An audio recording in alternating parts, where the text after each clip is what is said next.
Welcome to Power Rankings, presented by the long-lasting power of Energizer. Still going today. A post-Week 13 tilt takes aim. Still going. At pairs of potential playoff participants in a vote you off the island. 2 teams enter, 1 team leaves. Layout. Here he is, the centerpiece of the show, the author of Power Rankings at NFL.com/Power Rankings, Dan Hanzus, the old Zeuser who has taken time away from his other gig and a busy holiday schedule with his Dan Decks Your Halls with Boughs of Brilliant Lights installations to answer for his findings. So thank you, Dan, for doing that. Well, you're welcome, Money, for whatever that just was. And just remember, there's every time we have a new episode, there's someone that turns on the TV, sees our show for the first time, and wonders why we're doing a Ray Charles impersonation. Yes, and that's when we typically take the sunglasses off and we give you a look at 1 through 8. No pushback this week. But maybe there will be because the Kansas City Chiefs at number 1 see the Steelers slip down to number 3. The New Orleans Saints, the strongest team in the NFC, supplants them at number 2. So let's start right there, Dan. The Steelers and your observations as they sustain their first loss of the season. Yes, obviously very disappointing what happened against the Washington football team, but some of the hand-wringing and the sky is falling around Pittsburgh, I feel like is a little bit strong. I have them dropping 1 spot, so obviously I'm not thinking that they are on the rise. But at the same time, it has been funky, the schedule, and also it's normal. It is normal for teams to go into funks. It just seems to be a bigger deal when the team happens to be undefeated going into December. I'll even go this far, Money, and I know they have a huge game coming up this week, and we're about to talk about it. But this could help them because they seem to be tight these last couple of weeks. Like they felt that 11-0 on their shoulders with all these drops and some of the play calling. Maybe the Steelers play better after they lose.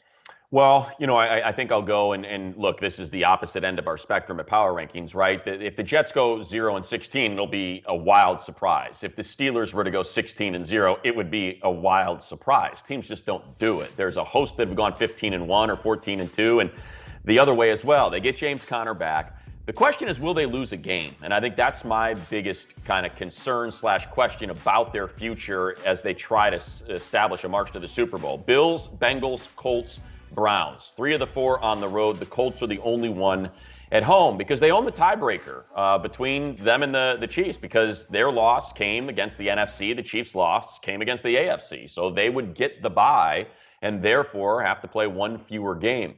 I still believe in them because I still think that defense causes so many issues to so many different offenses. And it would not surprise me if they didn't lose a game the rest of the way out, because then I think, Dan, we have to ask ourselves the question, okay, we both acknowledge the Chiefs are better. We've said that all season long, but what other team might be better than them? Is it the winner of the AFC South? No. Is it the winner of the AFC North? Well, that's what they are. So it's certainly not going to be another team because they're going to be in the wild card round and have to figure out how to make their way back to the Steelers if it's the Ravens or the Browns. And then I think that brings us to the AFC East and the Bills. Right? And whether or not the Bills are better than the Steelers. And the way I look at it, just to kind of get us started here, and you can pick it up, is that Josh Allen, he's been great, right? He just had a great game against the 49ers.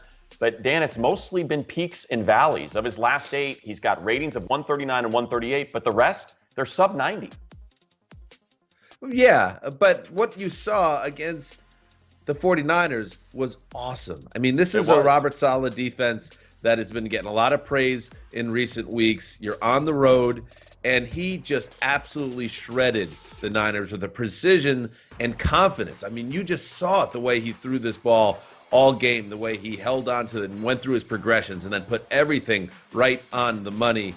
That Josh Allen is playing with a level of confidence that we didn't see in his first couple of years. And because of that, I think it lifts the ceiling of this team. And it's not just Josh Allen. It's a defense that's been better since they came out of the bye. They seem to be peaking, or maybe not peaking, or heading toward a peak right at that perfect time as we approach mid-December. So I love the Bills, and I think they could beat anybody if Josh Allen plays this way, including the Chiefs. Look, I think that's the one thing about Allen that's probably not fair, and here I'm going to contradict myself, but that's what I always do. Come on, I'm a hypocrite. It's not just the passer rating. It's the pressure he puts on defenses with his legs. And now as we're looking at the defense, look, they blitz like crazy. It's a unique it's a unique contest when you take on the Bills, right? In a Sean McDermott-led team, because they're blitzing, they're 7th in takeaways, they average 2.5 sacks per game. So when they can run the ball and control the clock, and they can put pressure on a defense with Josh Allen, those legs, and especially if he starts throwing it around, if John Brown gets fully healthy, you see the emergence of Cole Beasley. I'm with you. They could beat anyone, but you tell me, would it surprise you if they lost a wild card game? Let's say the Patriots sneak in, or the Ravens are down there, right, in their wild card slot. Like, would it surprise you if they were one and done in the postseason? It would absolutely surprise me. Unless we saw Josh Allen, of course, melted down in the second half against the Texans in the playoffs last year, and that's in the back of everyone's mind. But I think he's a much better quarterback. He has progressed to a point that he is a franchise star to me. Okay, what about Baker Mayfield? Talk about progressing. He had arguably the best game of his career against this past week against the Titans. He needed that too, because everyone, including myself, and you saw it on the power rankings, the Browns kept stacking wins this year, but I had kept them in that 12 to 15 range because, I don't know, I just wasn't buying in. And it wasn't that I wasn't buying in on their Myles Garrett-led pass rush or their great running game. It was Baker. It was the fact that he had only had quality games this year against the Cincinnati Bengals, and the Titans game was such a test, and he aced it with the 4 first-half touchdowns. And not just the fact that he piled up the stats. It was just like a reminder with Baker, he's kind of a weird quarterback because he gets into these grooves when he gets comfortable that everything is right on the money, and then it could disappear for a month. You just don't know which Baker you get. But when you get the good one and you put it together with the running game, that offense is awesome. Look, I'm just going to go back to college and the evaluation at Oklahoma. This is one of the most accurate passes we've ever seen in college football. And that was one of the things that led to his being selected number 1 overall, was that he could put the ball on a spot.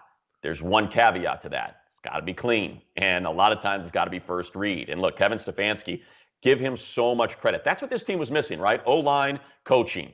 They signed a bunch of O-linemen, draft O-linemen. That's great. They fixed that problem. Coaching. Talk about flipping the script there from Freddie Kitchens to Kevin Stefanski. They came out against a Titans team that can't figure out how to rush the passer. They can't get anything going. So now you know you're going to get that clean pocket. Instead of getting to a heavyweight fight and a street fight or a rock fight, however you want to describe it, between Nick Chubb and Kareem Hunt and Derrick Henry, let's slice them apart with play action. And those receivers were open, and he put the ball between the numbers in stride. And that's what you can get from Baker Mayfield if everything works out in his favor. Now, look, he hasn't thrown an interception in his last 5 games. Those defenses, the Jaguars, the Raiders, the Titans, the Texans, the Eagles, we're going to find out real quick, because 3 of the 4 are going to be against, the 3 of their remaining 4 are going to be against some of the best defenses in the league, Steelers and Ravens included. And that's why I still temper. I had to give respect to the city of Cleveland, to Mark Sessler. I had to move him into the top 10. I'm still on a, what's that? I said, the Cess dog. Got to get it in there. Of course. I'm still on a bit of a hold because I want to see how Baker follows up this game. I want to make sure it's not another flash in the pan where we're waiting until the Jets in Week 16 before he goes off again. Yeah, and again, I'll just quick one here. I'll just say that's what's been great about Kevin Stefanski, right? If he doesn't want Baker to throw it 40 times and he's comfortable with him throwing 135 yards, no touchdowns, no picks, and they win a game, great. You want to cut him loose? Great. We just saw it. All right, let's get wild, man. Up next, I think wild and out. What the kids say. I think it is a wild card conundrum. We consider 6 teams for 3 spots. Which gets left out next?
Back here on Power Rankings, presented by the long-lasting power of Energizer. Still going. Here we go, 9 through 16, our second quadrant.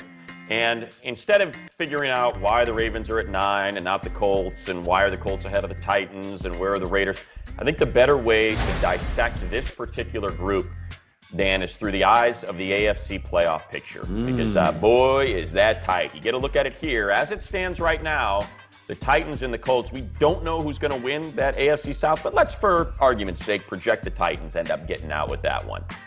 Now you got 6 teams for 3 spots. I assume we're both going to agree the Browns are in. Is that can we establish that with 9 wins, the Browns are going to make it in? Pencil them in 9-3 right now. So okay. I like the Browns. Yeah. That then brings us to 5 teams for 2 spots, and I believe both of us are good with the Ravens. Are we? Why don't we start there? Let's start with your 3 wild card teams with the Ravens and whether or not they get in.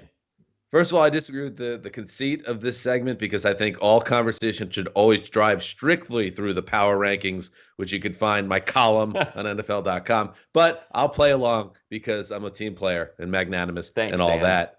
The Ravens, Mr. Magnanimous. Okay, not only do I think that the Ravens get in, I think they might even have a higher seed than the Cleveland Brownies come the first week of January. You look at their schedule. We just saw what they did to the Cowboys, which was gnarly. They put up nearly 300 yards of rushing game alone, and they just looked a lot like the old Ravens of last year that went 14-2, and they roll into Cleveland with a ton of confidence. They get that game, home Jacksonville, home Giants, at Cincinnati. It is conceivable money that this team wins out and rolls into the postseason at 11-5. So I think they're a lock. I agree. And I think I'll make it quick, and that's that. I guess I'll make this analogy. It's like the market, right? When the market takes a huge hit, they always say buy companies you believe in that are being dragged down by whatever factors externally are leading to their devaluation. That's the Ravens, Jim Cramer right? Over here. That's right. Bye.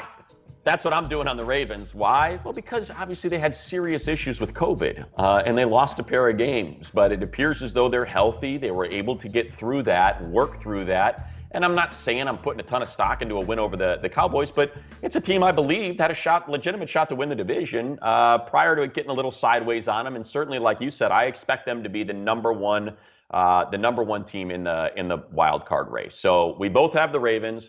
We both have the Browns. Now, who's your third team? Okay, it gets a little dicier here because 2 weeks ago, I was flying high with the Raiders. I really thought this is a different team than last year. And perhaps it is. The NFL is, you might have heard this before, Money, a week-to-week league. And who knows, maybe the Raiders drop a bomb on the Colts this upcoming week, and all of a sudden, everything's fine. But you also have to allow at this point, even if you're a diehard silver and black fan, that things are trending downward for them. So I'm going to slide in the Colts as that final team. And I do it knowing that there's a part of me that has never bought into this team all season, even if I have them at number 11 right now. But I do think when you look at their schedule against where the Raiders are, and I have to go with the Colts as getting the slight edge to find their way into the postseason. Well, I think you, thanks a lot, by the way, for stealing my thunder because you kind of set up my points with the Raiders as you were talking about the Colts, you big jerk. But that's what pre-production meetings are for, right? Thanks, Dan. It does come down. I'm kidding. It does come down to this game, right? I think whichever one of these 2 teams, the Colts and the Raiders, win this game this week will likely be that third wild card. And here's why I think it's going to be the Raiders. They have to win this game, number 1, because if you lose, you now have basically your back 2 because of the head-to-head loss. They would end up having to win out. The Colts would have to lose out. So it does come down to this week. What I think, and man, I'm going to put so many caveats through this that I'm starting to second guess myself because I know Josh Jacobs did not play last week. That changes everything. Have they been good against the Falcons and Jets? No, they were terrible, and I recognize that. And I know they can't really manufacture a pass rush, but Vic Beasley got some pressure last week. Cleveland Farrell came alive, I think, with all the pressure because of the moves Mike Mayock's making, picking up Beasley, picking up Takk McKinley, kind of serving notice to him. Jonathan Ingram's who's been banged up. So let's just assume they get healthy and they get everyone back. John Gruden knows Phillip Rivers too. He's seen him the last four times in the last 2 years. He knows how to heat that up, how to get those interceptions, ill-timed interceptions. So I'm going to go Raiders. Brent Musburger, jackpot, baby. I think the Raiders end up getting the win this week. And then, they get the Chargers, they get the Broncos, they get the Dolphins. I think it lays out nicely for them to get into the postseason this year. Listen, Money, don't hit out at me and cite the production meeting and all that. I love doing that. You know deep down that this was a terrible choice by you. The Raiders are going to flame out. And how about the Dolphins fans right now screaming at their television? What about us? I'm sorry. I don't see it. I can't get into it. People are upset. Look at this. Zero respect for Miami. Still, they have struggled, the Raiders. But the Dolphins, did you watch the first half of the Dolphins game against Cincinnati? That team isn't exactly flying high right now either. Yeah. I'm out on the Dolphins as a playoff team right now. The Dolphins, it's simple, right? It's Chiefs, Patriots, Raiders, Bills. That's kind of where we're at. So, and we'll get into that, by the way, in a little bit. So stick around because we got ourselves some scheduled projections. But up next, we head to the big town with a big town dude. Jersey is where we find ourselves to get the goods on the G-men who now lead the NFC East. I'll light up the Big Apple. Rejoice, the Giants are relevant again.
Who is your pick? Which team would be your selection to emerge victorious with the NFC East crown?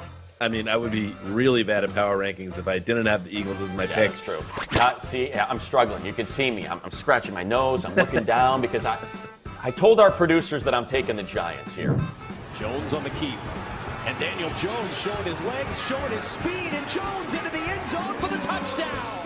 Embrace the chaos at this point in the NFC East. I'm all in on the Cowboys now. Got to win on Thursday, though. You're going to make me look super dumb.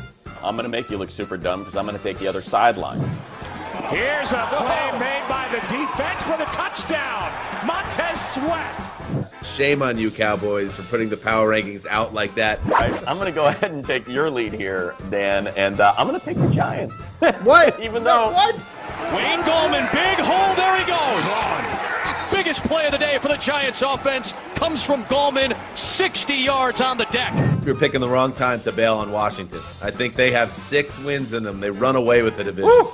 Here's Roethlisberger coming near side, tipped in the air, and it's intercepted by Washington. John Bostic picked it out of the air. Doesn't matter what happens, my voice will be edited to get the wrong answer. Well, we were both wrong on our fashion choices, and it was just a week ago, but we were both correct in our NFC East choices. Plaid City, baby.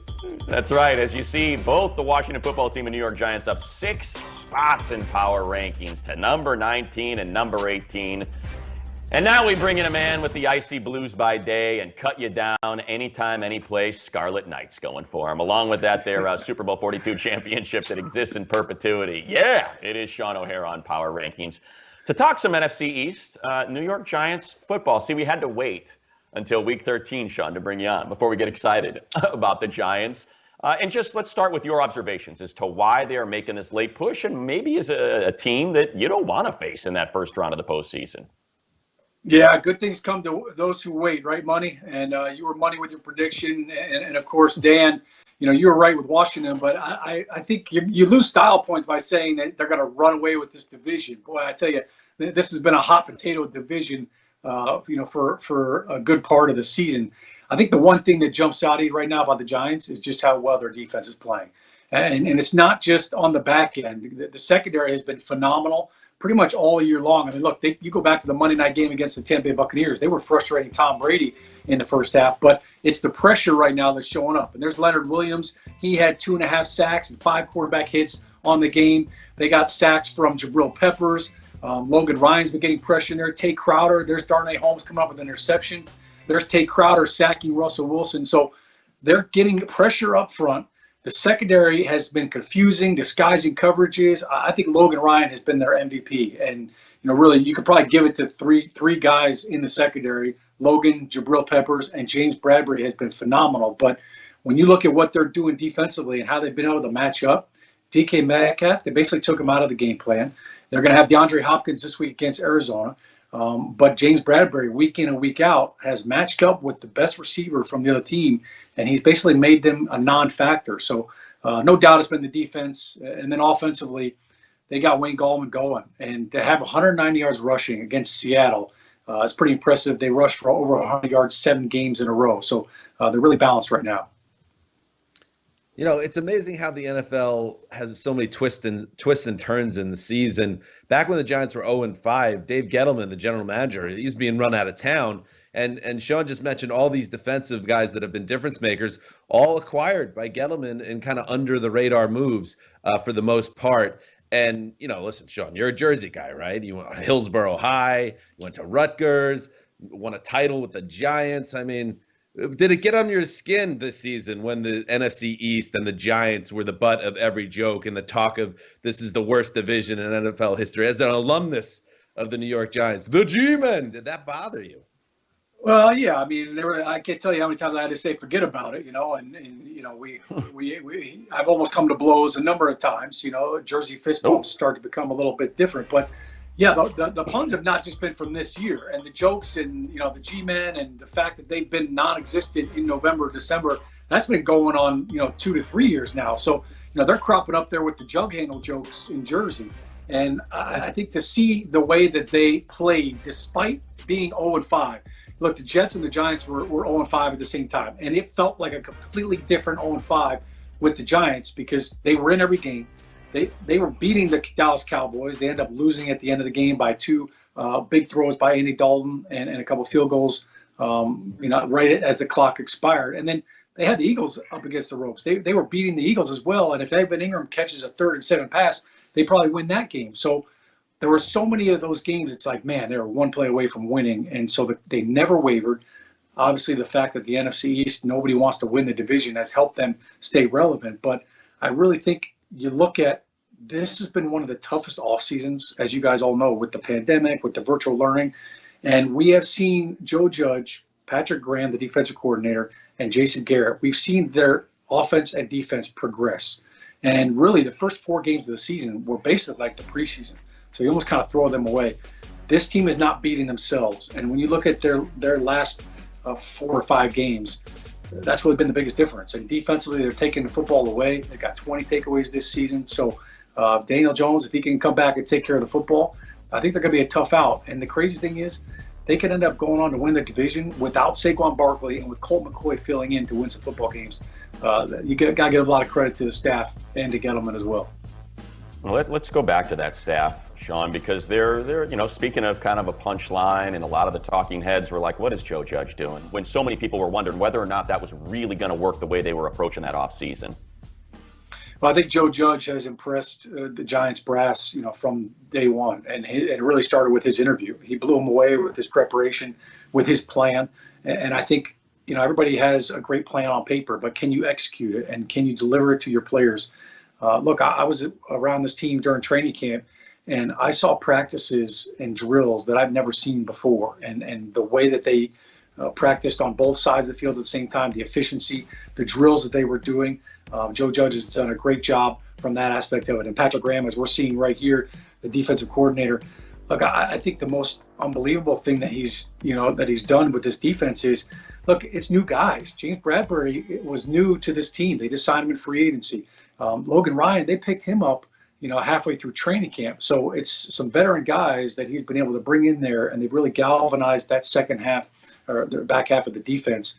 And it's been an issue for the Giants in the last couple of years. They couldn't get off the field on third down. They couldn't stop the big plays. So it's a complete metamorphosis for this defense. I think Patrick Graham has done a great job with his scheme. He's not a big blitzer, but he makes you feel like you're getting blitzed. And they've done a great job. We call it the amoeba defense. On third down, that's when they're licking their chops. And on third down, there's one guy with his hand in the dirt, and everybody's walking around and moving around. It kind of looks like the petri dish you used to look at under the microscope, Dan, in biology class. And there's just all kinds of moving parts. And then boom, right at the snap, everybody goes to a certain spot. And they've really kind of perfected that, and that's really driving quarterbacks nuts. All right, before we go, Sean, 3 quick Jersey questions. Bon Jovi versus Springsteen. Oh, God. I got to take JBJ. I thought you were going to go JBJ. Wildwood versus Point Pleasant. Did I hear? I'm sorry. I thought I heard. I heard Bon Jovi over Springsteen. I thought that's what I heard. You did. You did, money. On a steel horse I ride. I'm a little bit. I'm just got a little more energy. I like the Boss, but listen, I've never been to Wildwood. Apparently, it's a dry town, so you won't ever catch me there. Give me Point Pleasant all day. All right, and finally, you're not allowed to pump your own gas in Jersey. Are you a pro or con that? You need an employee from the gas station to pump for you. It's not about need. It's more just about the fact that I'm happy that it's creating jobs for those guys. Now they get something to do. It gives them exercise. They get to work on the grip. They're getting a little bit of walk. So, it's like Jackie Moon. Everybody love everybody. Everybody help everybody. Plus, I tell you what, in the wintertime right now, it's 30 degrees right now. Neither one of you would want to get out of your car to pump your gas. Plus, you can keep up on all your Instagram stuff, money. Yes, me and the gram. While they're pumping the gas. By the way, swipe left, swipe left. Old Twitter fingers. And money. Sean O'Hara is going to fight a bear. So make sure you get your tickets. You can play a game. And he's going to fight a bear. So tune in for that. Sean, we appreciate it. Thank you. All right. Thanks, boys.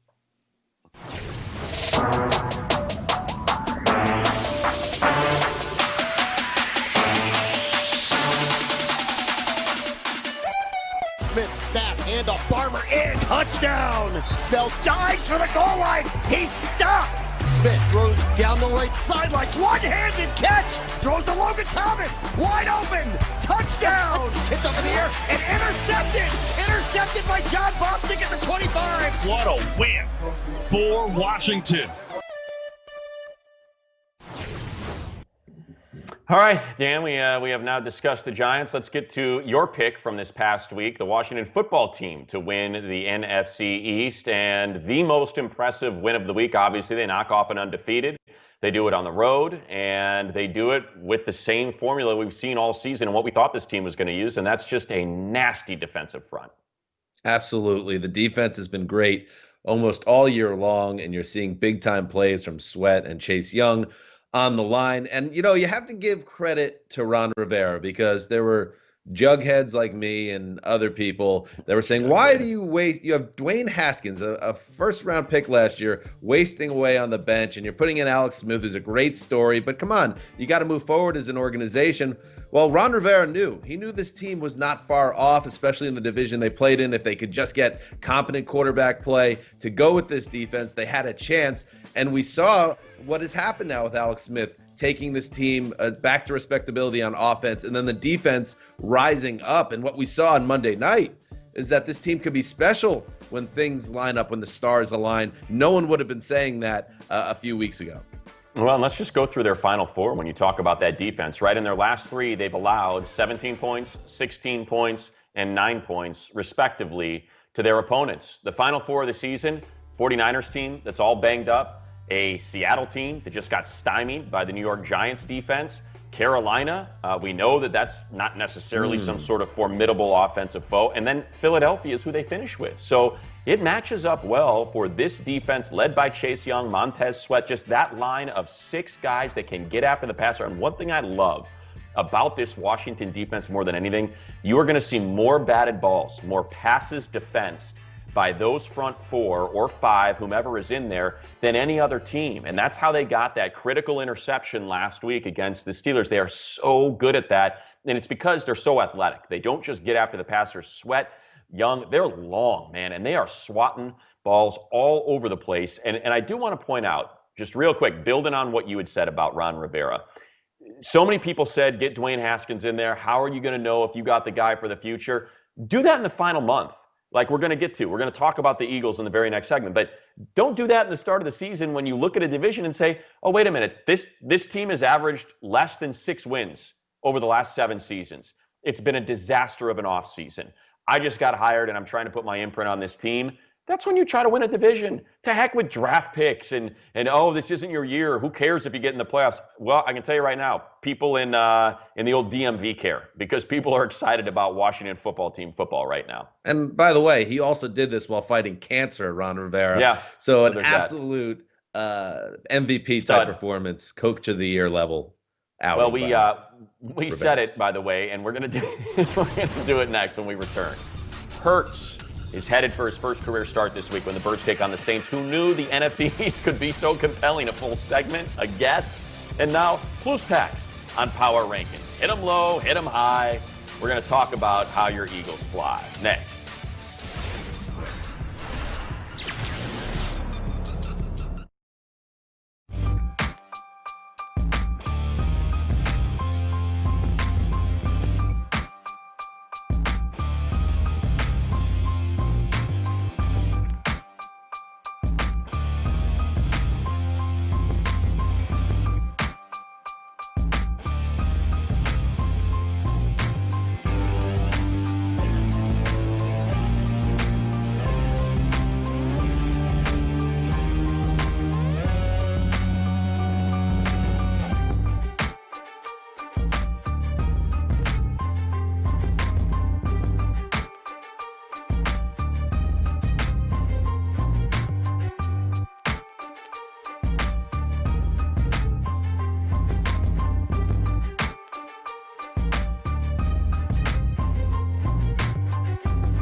Welcome back to Power Rankings, presented by the long-lasting power of Energizer. Teams 25 through 32, the bottom quadrant of our Power Rankings, as authored by Dan Hanzus, NFL.com/Power Rankings. What?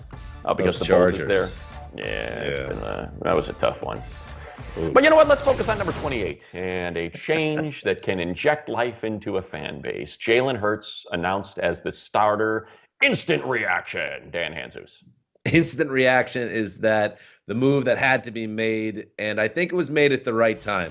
And yes, you can make a case that Carson Wentz should have exited this lineup a couple weeks ago. He's been that lost this season. He's been that much of an albatross for this team. But you also have to kind of take a step back and understand the bigger picture for the Eagles. They entered this year with Carson Wentz being their locked and loaded franchise cornerstone at quarterback. So to get from that point to where we are now, you understand why Doug Peterson did not want to make this move, because they're tied at the hip, Peterson and the quarterback. But he had to do it. He had to do it because Wentz gave him no choice. So Jalen Hurts gets a nice period of evaluation, and then they have to figure out what to do in the offseason, because this is not going to be easy. Well, one thing was for certain, and that's that he was having a terrible year. You know, there was no reason to trot him back out there for 4 more weeks. You know, you might as well see what you have in Jalen Hurts, and then just try to figure out if you got enough good tape, enough believers in Carson Wentz from what he did prior. Look, he had a good year last year. He had an MVP campaign the season prior.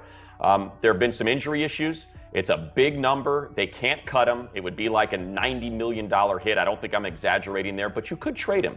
If Jalen Hurts plays well, I wouldn't be surprised. Think about Frank Reich in Indianapolis, right? Certainly familiar with Carson Wentz and what he's capable of. If you don't think Phillip Rivers is back for another season, trading changes everything, because you get the 2022 salary off your books, and that ends up costing you maybe $30+ million next year, but you have a second-round quarterback that you would have your starter. So you save your money either way. So you just kind of look at it as a position. That's how a lot of teams do it. It's not individuals. It's how much are we paying for this position? And they could get away from that. And I think that's one of the reasons why they went to Hurts here.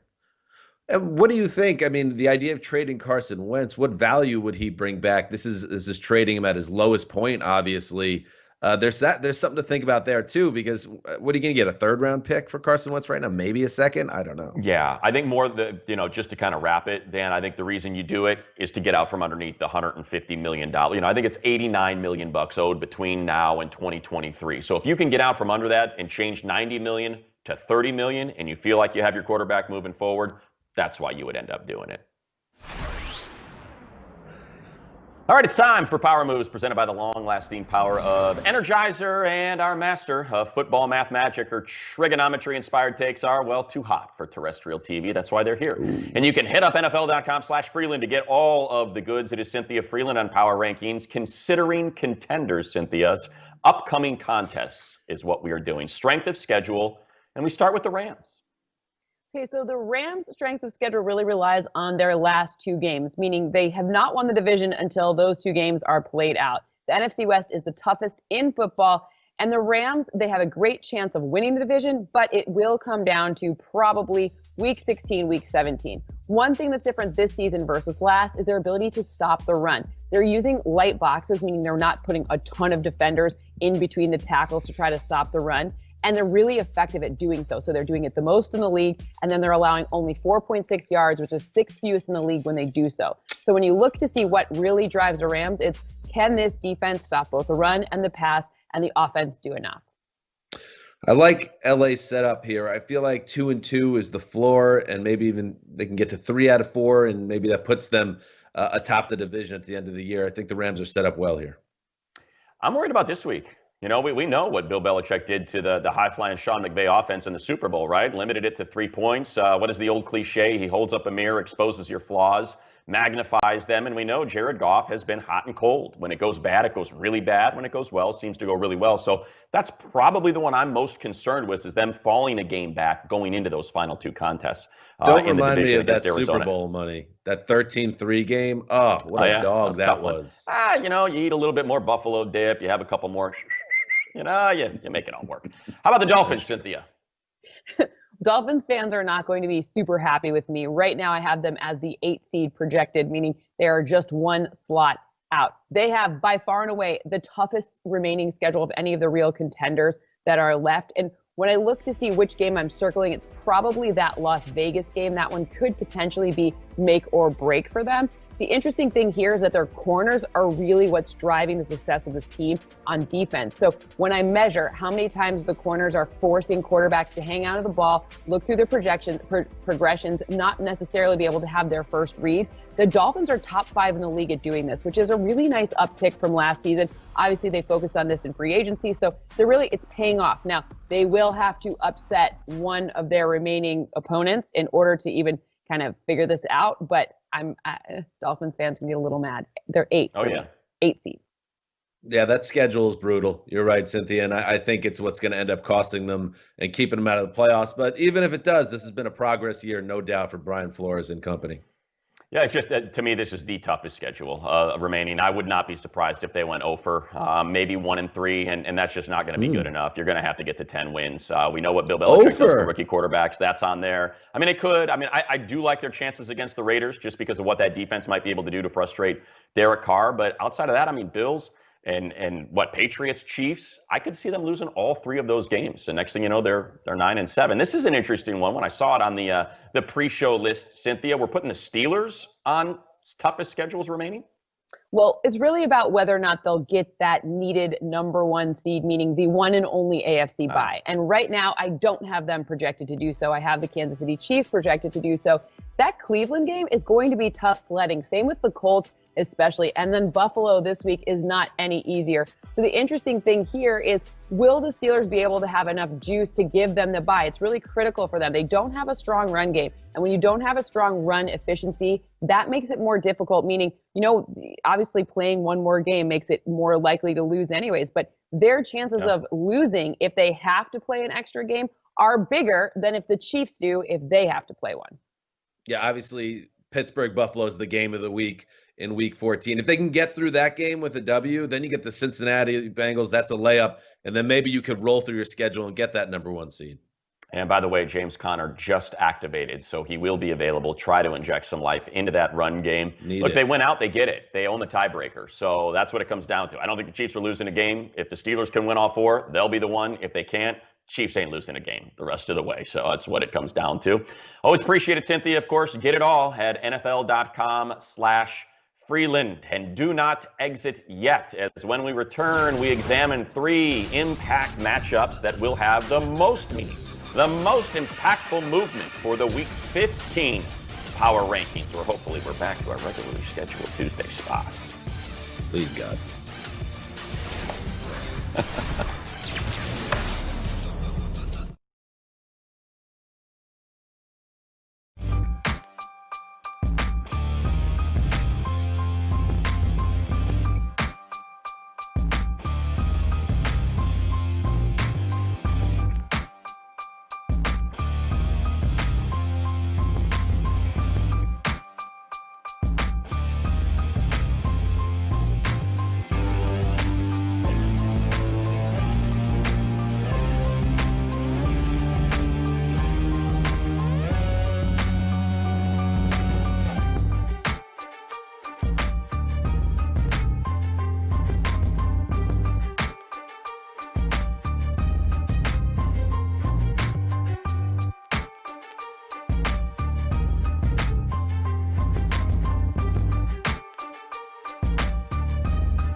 Well, there are plenty of playoff implications on Thursday night as the Rams play host to the Patriots on Thursday Night Football. Coverage starts at 6 p.m. Eastern on NFL Network, followed by kickoff at 7:30 on Fox, Amazon Prime, and NFL Network. It's my favorite part of the program, Dan, Impact Matchups. You love it. Look at the 3 games that will have the greatest impact on your power rankings next week. We have discussed each of these teams because we are so close to the end of the season. We're projecting playoffs. So let's start with the Washington football team versus the 49ers. They just ended the Steelers' unbeaten season. I am most interested to see how Kyle Shanahan, the most brilliant play caller on the offensive side of the ball, how he chooses to deal with this defensive front.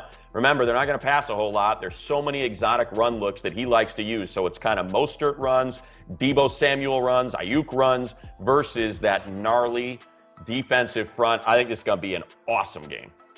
I'm glad you brought up Deebo Samuel because far be it from me to question Kyle Shanahan's offensive motives and planning abilities. But where was Deebo Samuel in that game plan against the Bills? I never understood that they didn't get him involved until the game was already over.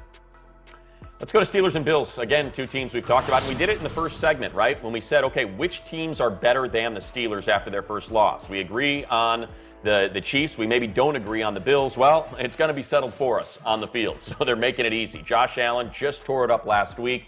Tre'Davious White's got the 3 interceptions.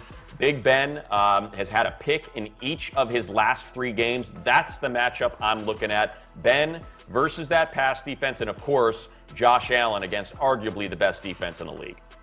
I don't want to disrespect the other teams in the AFC, but I feel like one of these 2 teams will be facing the Chiefs in the AFC Championship game. So this is a great little, maybe even playoff preview to see who gets to the AFC title game. Well, and that's a perfect segue into 2 other teams that are wildly disrespected now, because this to me is an elimination game for the Raiders. If the Raiders lose, they're out. They will not make the playoffs because they will have lost the head-to-head to the Colts, and then will find themselves essentially 3 games back because they'll be 2 back in the loss column and the head-to-head with just 3 left to play. So they've struggled against 2 not great teams in the Falcons and Jets. Let's see whether or not they can rally at home coming off a huge miracle win against the Jets and keep that momentum against the Colts. Oh, I love a good loser goes home match. And, while everyone buries the Raiders, oh, you barely beat the Jets, you needed a Hail Mary. How about the fact that the Colts only won this week because Deshaun Watson gets a snap fired at his shin at the 2-yard line with a 6-point lead for the Colts in the final minutes. Unbelievable luck there. So let's calm down about burying the Raiders.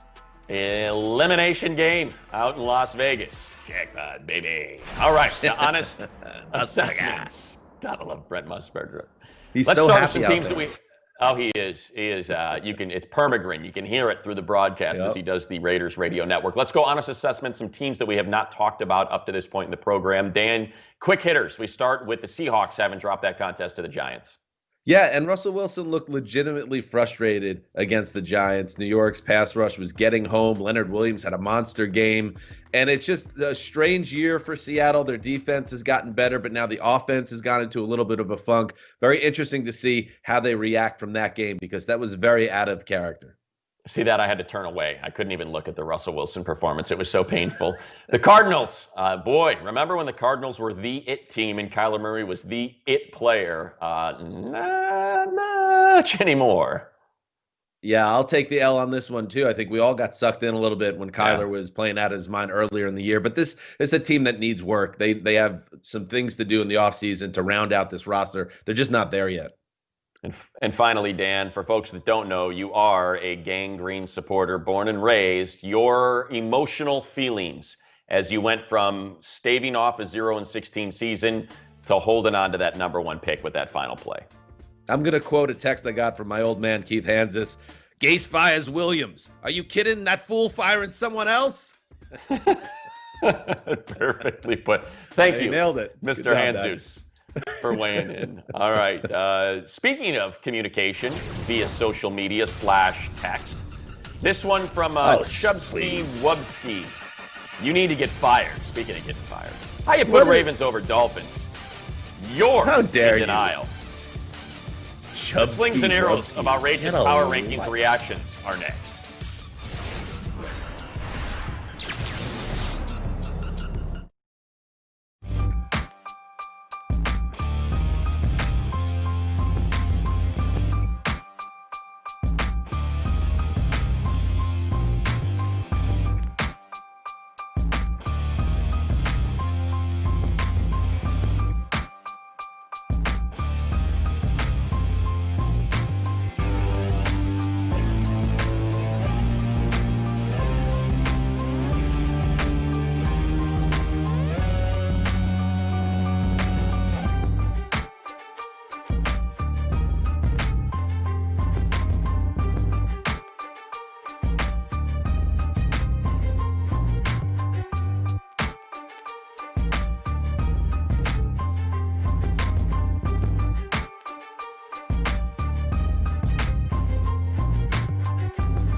Back on Power Rankings presented by Energizer. Let's finish it up with some social media interaction. Chris Baldwin, not happy about the Colts. Still no love. Win is a win. Get Seattle out of here. You and Good Morning Football, no love to our scrappy alley fighting Colts ever. It's getting tiring. All right, Baldy. Yep, scrappy alley fighting Colts. I like that description, and it's not bad. And maybe they do deserve a little more respect. Yeah, look. I'll give you that, Chris. How about fins and nears? How do you, bro? Oh, you got broed. How do you put the Raiders in front of the Fins? That's a fair point. How do you? How do I? I think there's still a little piece of me that thinks the Raiders are going to bounce back this week. I'm not ready to bail off the ship. I know everyone else has. Finally, Craig Fishman. Hey, at NFL, this nerd who does your power rankings hasn't watched a snap of football all year. Yeah, eyes at you. Zeuser, what do you think of that? Nerd? I think, hey, Craigers, first of all, nice avatar sitting alone in the woods. Probably a shot with your non-existent girlfriend. I'm done with you. Nerd. You Look at peaked this in guy high over here. school. He's a nerd. He's a nerd. I don't need to hear anything else. Thank you to from Sean Craig O'Hara. I'm cutting you off. Fishman. His Springsteen take notwithstanding. Thank you, Cynthia Freeland, Craig the old Zeuser. Join us next Fishman. week, back Tuesday, 3 Eastern, noon Pacific. Fishman.